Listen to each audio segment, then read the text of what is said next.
I played it innocent, a feel of discontent. I'm finally facing it all, fearless.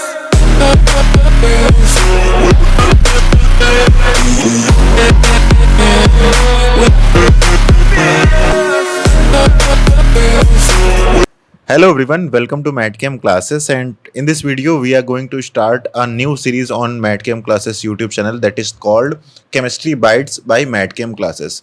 And in this video series we will be covering some short and crispy topics that are very important for our preparation of chemistry. So यहाँ पर हम लोग क्या करने वाले हैं, यहाँ पर हम लोग छोटे छोटे टॉपिक्स उठाएंगे और उन टॉपिक्स को डिटेल में डिस्कस करेंगे. एंड दीज जो हम लोग यहाँ पर टॉपिक्स पढ़ने वाले होंगे, these topics will be, some of the topics will be only conceptual and some of the topics will be based on the numerical part. Okay, so जैसे हम लोग कुछ ऐसा करेंगे कि कभी किसी टॉपिक को उठाएंगे जो कि क्वेश्चन बेस पर आधारित होगा, जो जिससे हमें लगातार हमारे कॉन्सेप्ट पर क्वेश्चन पूछे जाते हैं.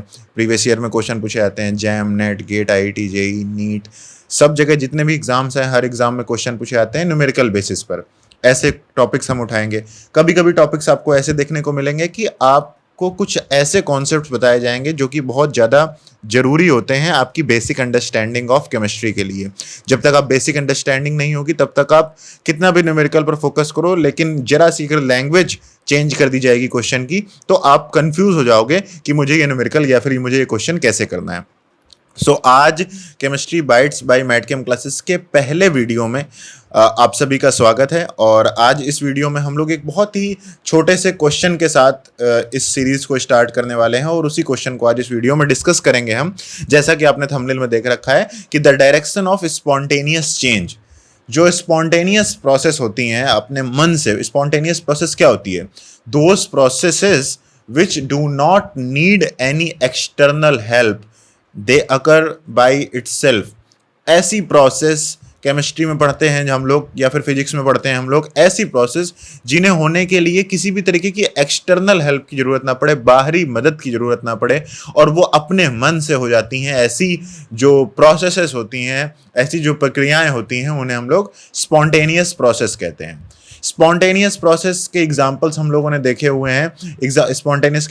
स्पॉन्टेनियस प्रोसेसेस के एग्जाम्पल अगर मैं आपको बताऊं तो आप कह सकते हो कि जैसे किसी ऊंची हाइट से किसी लोअर हाइट की तरफ नदी के पानी का बहना. जैसे नदी की पानी होता है, आपको पता है कि जैसे नदी का जो पानी होता है वो जो बर्फ के पहाड़ होते हैं वहां से जो बर्फ गलती है तो वहां से निकलने वाला पानी उन बर्फ के पहाड़ों से होते हुए ऊंचाई से नीचे धरातल की तरफ बहता है अपने मन से. तो ये प्रोसेस ऐसा हो गया जिसे कराने के लिए किसी भी एक्सटर्नल हेल्प की जरूरत नहीं है. It is a spontaneous process. बहुत सारी जितनी भी नेचुरल प्रोसेसेस होती हैं वो स्पॉन्टेनियस प्रोसेस ही होती हैं. जैसे अगर मान लीजिए आप रूम टेम्परेचर पर अगर आप बर्फ को रख दें तो बर्फ अपने मन से गलने लगेगी.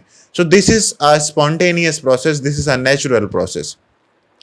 तो हमें ये पता करना है कि अगर हमारे पास कोई भी प्रोसेस दी हुई है और हम ये पता करें कि ये जो स्पॉन्टेनियस प्रोसेस होगी इसकी डायरेक्शन क्या होगी, मतलब डायरेक्शन ऑफ स्पॉन्टेनियस चेंज.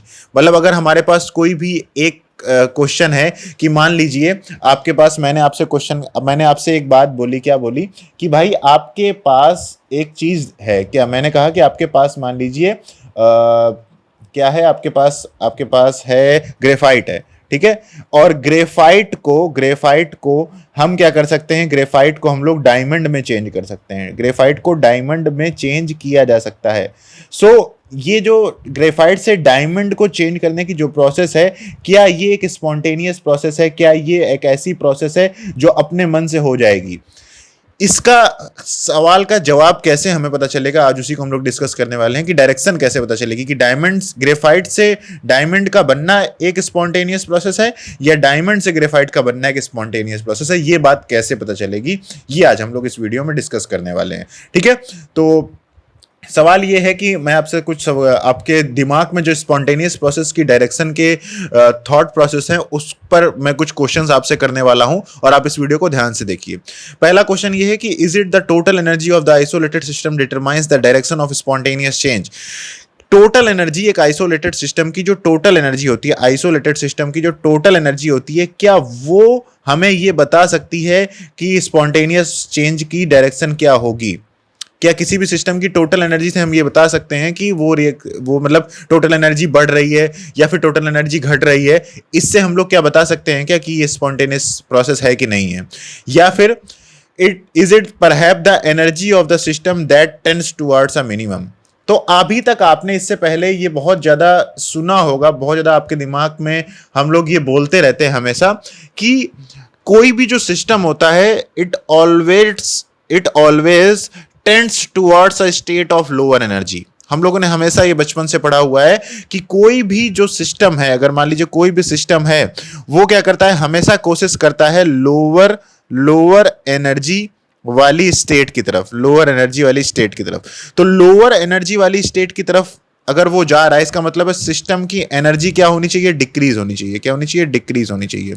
तो इसका मतलब ये हो गया, अभी तक हम लोगों ने जो पढ़ा है उसके अकॉर्डिंग हम ये कह सकते हैं कि किसी भी सिस्टम की अगर टोटल एनर्जी या फिर किसी भी सिस्टम की जो एनर्जी है वो अगर डिक्रीज हो रही है, किसी भी सिस्टम की एनर्जी अगर डिक्रीज हो रही है, तो वो जो प्रोसेस होगी वो एक स्पॉन्टेनियस प्रोसेस होगी। यही अभी तक हम लोगों ने पढ़ा हुआ है, यही हमारे दिमाग में एक बचपन से एक मतलब कॉन्सेप्ट रहता है। तो इसका मतलब हो गया कि अगर टोटल एनर्जी के आधार पर अगर हम स्पॉन्टेनियस प्रोसेस की डायरेक्शन पता करना चाहेंगे तो हम ये कहेंगे कि सिस्टम की एनर्जी डिक्रीज होगी, क्योंकि सिस्टम की एनर्जी जब लो हो रही होगी इसका मतलब है कि जो चेंज इन एनर्जी होगा वो माइनस होगा, मतलब डिक्रीज हो रही होगी एनर्जी। तो यही बात हो गई कि इसका मतलब है कि energy of the system that tends towards a minimum. किसी भी प्रोसेस की अगर एनर्जी डिक्रीज हो रही है, किसी भी प्रोसेस के थ्रू किसी सिस्टम की अगर एनर्जी डिक्रीज हो रही है, then we can say that this process is a spontaneous process. So क्या ये सही वाक्य है, क्या ये सही सेंटेंस है या नहीं?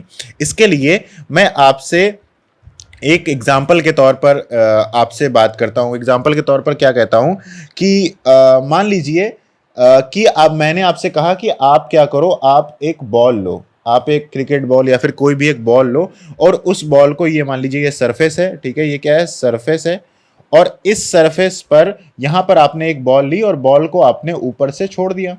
जैसे आपने बॉल को ऊपर से छोड़ा, यहां पर इसके पास क्या थी, पोटेंशियल एनर्जी थी। क्या इसके पास थी, काफी सारी पोटेंशियल एनर्जी थी।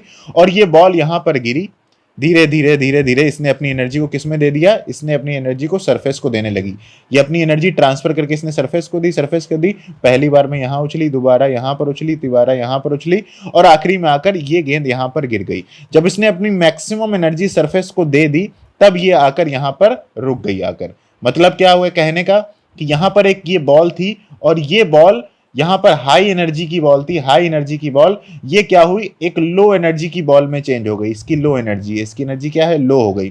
तो ये बॉल जो है, ये बॉल इस बॉल की तरफ जाएगी, ये बॉल इस बॉल की तरफ जाएगी, मतलब ये अपनी स्टेट यहां से ऐसी स्टेट में चेंज करने की कोशिश करेगी। और ये जो प्रोसेस हुई यहां से इसका ऐसे ऐसे गिरना, ये प्रोसेस क्या है, कि स्पॉन्टेनियस प्रोसेस है। तो स्पॉन्टेनियस प्रोसेस तो ये है। तो इसका मतलब ये हो गया कि हम ये कह सकते हैं कि किसी भी प्रोसेस में अगर सिस्टम की एनर्जी डिक्रीज हो रही है तो वो सिस्टम, वो जो प्रोसेस होगी वो क्या होगी, एक स्पॉन्टेनियस प्रोसेस होगी। उसका मैंने आपके सामने यहां एग्जांपल भी दे दिया।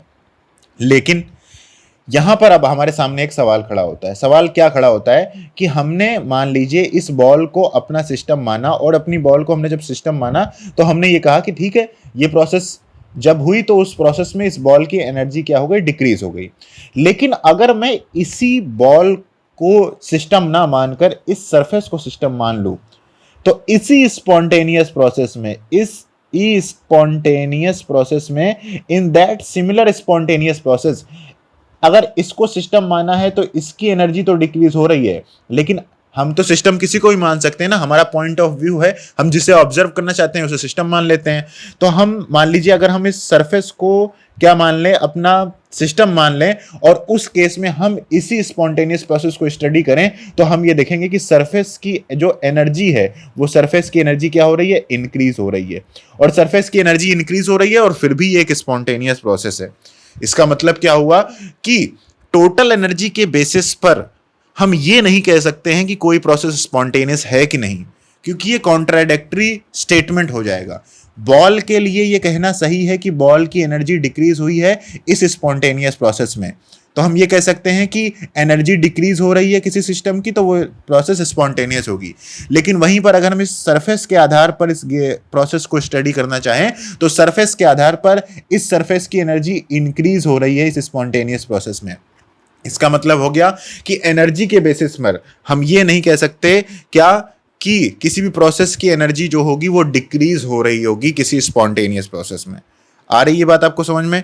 तो यहां पर क्या होता है एक्चुअली, इस प्रोसेस में क्या हो रहा है, इस प्रोसेस में ये हो रहा है कि जब इस बॉल को हम यहां से फेंक रहे हैं तो हम क्या करेंगे, हम सिर्फ और सिर्फ इस बॉल को ही कंसीडर नहीं करेंगे, हमें इस प्रोसेस के अंदर आने वाले जितने भी पॉइंट्स हैं उन सबको कवर करना पड़ेगा। मतलब यहां पर देखिए जरा ध्यान से, ये आपका सिस्टम है पूरा का पूरा, ये क्योंकि इस प्रोसेस में सिस्टम भी है, आपकी बॉल भी है और साथ में सरफेस भी है।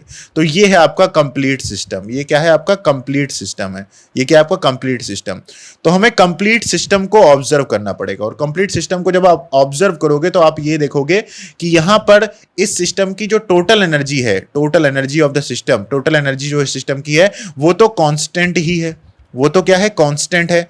तो हम किसी सिस्टम की एनर्जी को ना लेकर कंप्लीट सिस्टम की एनर्जी को डिस्कस करेंगे, और कंप्लीट सिस्टम की एनर्जी तो कांस्टेंट है। लेकिन क्या हो रहा है यहां पर इस स्पॉन्टेनियस प्रोसेस में, ये जो बॉल है ये अपनी पोटेंशियल एनर्जी को क्या कर रही है, as a thermal energy, as a thermal energy इस सरफेस को दे रही है। इस सरफेस को क्या कर रही है? दे रही है। इसका मतलब क्या हुआ कि यहां पर हम ये एक बात कह सकते हैं कि when a change occurs the total energy of an isolated system remains constant but it is parcelled out in different ways. इस स्पॉन्टेनियस प्रोसेस में जब ध्यान से मेरी बात को पूरा सही से समझते रहना, पूरा फोकस के साथ, जब ये एक प्रोसेस हो रही है, ये एक प्रोसेस है जिसमें ये पूरा का पूरा एक कंप्लीट सिस्टम है। इस कंप्लीट सिस्टम की, क्योंकि हमने देखा कि अगर मैं सिर्फ इस सिस्टम को डिस्कस करूं तो आधार पर मैं स्पॉन्टेनियस प्रोसेस में देख रहा हूं उसकी एनर्जी डिक्रीज हो रही है। जब मैं सरफेस को सिस्टम मान रहा हूं उस केस में जब स्पॉन्टेनियस प्रोसेस को देख रहा हूं तो देख रहा हूं कि इसकी एनर्जी बढ़ रही है। इसका मतलब क्या हो गया, मैंने जब पूरा कंप्लीट सिस्टम लिया और कंप्लीट सिस्टम में मैंने देखा कि टोटल एनर्जी तो कांस्टेंट ही है कंप्लीट सिस्टम की, लेकिन यहां पर जो सिस्टम का एक पार्ट है वो एक सिस्टम का एक पार्ट अपनी एनर्जी के एक फॉर्म को अपनी एनर्जी के दूसरे फॉर्म में क्या कर रहा है? कन्वर्ट कर रहा है। वो अपनी पोटेंशियल एनर्जी को थर्मल एनर्जी के रूप में सरफेस को दे रहा है। इसका मतलब क्या हो रहा है कि ये जो सिस्टम है इसमें टोटल एनर्जी ही एक फॉर्म से, टोटल एनर्जी का एक फॉर्म, मतलब टोटल एनर्जी है उसमें कुछ काइनेटिक एनर्जी है, कुछ पोटेंशियल एनर्जी है, कुछ थर्मल एनर्जी है, इस तरीके से अलग अलग टाइप ऑफ एनर्जीज के फॉर्म है। तो एक स्पॉन्टेनियस प्रोसेस में क्या हो रहा है कि वो जो एनर्जी का फॉर्म है वो आपस में क्या हो रहा है? डिस्ट्रीब्यूट हो रहा है। मतलब थर्मल एनर्जी काइनेटिक एनर्जी में बदल रही है, काइनेटिक एनर्जी पोटेंशियल एनर्जी में बदल रही है, पोटेंशियल एनर्जी थर्मल एनर्जी में बदल रही है। इसका मतलब है कि जो आइसोलेटेड सिस्टम की एनर्जी है वो पार्सल आउट हो रही है इन डिफरेंट वेज। तो किसी भी स्पॉन्टेनियस प्रोसेस में उसकी एनर्जी पार्सल आउट होती है डिफरेंट वेज में, डायरेक्शन में। तो चलिए इस बात को थोड़ा सा और क्लैरिटी देते हैं और समझते हैं कि मैं आखिरकार क्या कहना चाह रहा हूं, क्या आपको बताना चाह रहा हूं। तो यहां पर जो हमारे पास की पॉइंट है, हमारे पास की पॉइंट है, the key is the direction of a spont of the direction of a change is related with the distribution of energy. इसका मतलब हो गया हमें एक बात समझ में आ गई क्या, कि किसी भी सिस्टम की जो डायरेक्शन होती है, किसी भी चेंज की जो डायरेक्शन होती है, वो चेंज की जो डायरेक्शन होती है वो डिस्ट्रीब्यूशन ऑफ एनर्जी से रिलेटेड होती है। उसकी टोटल एनर्जी का डिस्ट्रीब्यूशन होता है, उसकी टोटल एनर्जी के जो डिफरेंट फॉर्म्स होते हैं वो आपस में क्या होते हैं? रीडिस्ट्रीब्यूट हो जाते हैं। और जरा इस चीज को क्लैरिटी देते हैं कि in a spontaneous process we look for the direction of change. अगर हमें किसी भी प्रोसेस के बारे में ये बताना है कि वो स्पॉन्टेनियस है कि नहीं है, तो हम ऐसे डायरेक्शन में उस प्रोसेस को देखते हैं जिस प्रोसेस में dispersal of total energy of the isolated system हो रहा हो। एक आइसोलेटेड सिस्टम की एनर्जी का क्या हो रहा हो? डिस्पर्सल हो रहा हो। अब डिस्पर्सल का मतलब क्या है, तो उसके लिए मैंने उसकी डेफिनेशन भी आपके सामने दे दी है। The process by which people things are spread over a wide area, इसको कहते हैं डिस्पर्सल। तो इसका मतलब हो गया कि एनर्जी जो है वो क्या हो रही है? डिस्पर्स हो रही है एक फॉर्म से दूसरे फॉर्म में। तो अगर आपको किसी भी प्रोसेस के बारे में ये पता करना है कि मान लीजिए आपको ये पता करना है कि जो आपका डायमंड है वो ग्रेफाइट की तरफ चेंज होगा या फिर ग्रेफाइट से डायमंड की तरफ चेंज होगा, तो आपको ये पता करना पड़ेगा कि उस प्रोसेस में किस डायरेक्शन में, मतलब किस डायरेक्शन में जाने पर टोटल एनर्जी क्या हो रही है, डिस्पर्सल हो रहा है, उसका डिस्पर्सल हो रहा है, मतलब वो अरेंज ना हो रही हो, डिस्ट्रीब्यूट हो रही हो, एक फॉर्म से ज्यादा फॉर्म में एक वाइड रेंज में क्या हो रही हो, फैल रही हो। मतलब अगर किसी भी सिस्टम के पास मान लो सिर्फ और सिर्फ पोटेंशियल एनर्जी है, तो वो एक ऐसे दूसरी स्टेट में जाना चाहेगी जहां पर उसके पास थोड़ी सी पोटेंशियल एनर्जी हो, थोड़ी सी काइनेटिक एनर्जी हो और थोड़ी सी थर्मल एनर्जी हो। इस टाइप ऑफ स्टेट में जाने की कोशिश करेगी। तो पोटेंशियल एनर्जी एक सिस्टम में सिर्फ और सिर्फ है, तो वो स्पॉन्टेनियस प्रोसेस उसके लिए क्या होगी, जिस प्रोसेस की हेल्प से वो अपनी एनर्जी को क्या कर सके, डिस्पर्स कर सके डिफरेंट फॉर्म ऑफ एनर्जीज में। इसका मतलब क्या हो गया, इसका मतलब ये हो गया the internal energy of a system. हमें पता है कि जो इंटरनल एनर्जी होती है या फिर जो टोटल एनर्जी होती है, अगर मैं टोटल एनर्जी कह देता हूं सिस्टम की, टोटल एनर्जी क्या होती है, वो स्टेट फंक्शन होती है। वो सिर्फ हमें ये बताएगी कि एक स्टेट से दूसरी स्टेट में जाने पर, जैसा कि आपको पता है कि मान लो कोई एक आइसोलेटेड सिस्टम है, आइसोलेटेड सिस्टम, तो आपको सबसे पहले ये पता करना पड़ेगा कि ए स्टेट से बी स्टेट में किसी प्रोसेस का, किसी भी सिस्टम का ए स्टेट से बी स्टेट में जाना फिजिबल है कि नहीं। पहली बात तो ये होगी कि ये क्या जा भी सकता है कि नहीं, जा भी सकता है कि नहीं, मतलब कहने का ये है कि हो सकता है आप उसे फोर्सफुली भी पहुंचा सकते हो, तो जा भी सकता है कि नहीं, इसका जवाब मिलता है हमें टोटल एनर्जी से। किससे मिलता है, टोटल एनर्जी से या फिर इंटरनल एनर्जी से, ठीक है, या फिर इंटरनल एनर्जी से, ई से। ई हमें क्या बताता है कि अगर मान लीजिए ये सिस्टम आइसोलेटेड है, क्या है, एक आइसोलेटेड सिस्टम है, ठीक है, मतलब एनर्जी चेंज नहीं हो रही है, आपको इतना तो पता ही है। तो आपको पता है कि अगर इस प्रोसेस में ए से बी जाने में अगर एनर्जी कांस्टेंट है, एक आइसोलेटेड सिस्टम है, आइसोलेटेड सिस्टम में आपको पता है कि अगर इसकी एनर्जी मान लीजिए ई डैश है, तो बी स्टेट में भी इसकी एनर्जी क्या होनी चाहिए, ई डैश ही होनी चाहिए, क्योंकि एनर्जी ना तो बढ़ाई जा सकती है ना तो घटाई जा सकती है। तो इंटरनल एनर्जी जो होगी वो हमें सिर्फ ये बताएगी कि प्रोसेस परमिसिबल है कि नहीं। अगर एनर्जी कंजर्व्ड है तो वो प्रोसेस पॉसिबल हो सकती है, आइसोलेटेड सिस्टम के बारे में बात करें। लेकिन अगर आपको डायरेक्शन ऑफ स्पॉन्टेनियस चेंज पता करनी है तो फिर उस केस में आपको क्या होगा, उस केस में आपको ऐसी प्रोसेस पता करनी पड़ेगी, ऐसी डायरेक्शन पता करनी पड़ेगी, डायरेक्शन ऑफ चेंज ऐसी पता करनी पड़ेगी जहां पर क्या हो रहा हो, डिस्पर्सल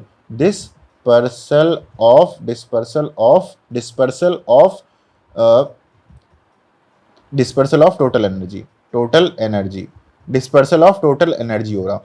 इस चीज को मैं खत्म करता हूं एक लास्ट ऐसे पॉइंट के साथ जिससे आप इस वीडियो को लास्ट में बिल्कुल रिलेट कर पाएंगे। देखिए, आपने जब भी डायरेक्शन ऑफ चेंज देखी है तो डायरेक्शन ऑफ चेंज में आपने कभी भी इस पॉइंट को नहीं पढ़ा है जो पॉइंट मैंने आपको बताया है। लेकिन मैं आपको बताता हूं कि आपने जो डायरेक्शन ऑफ स्पॉन्टेनियस चेंज पढ़ा है वो आपने पढ़ा है विद द हेल्प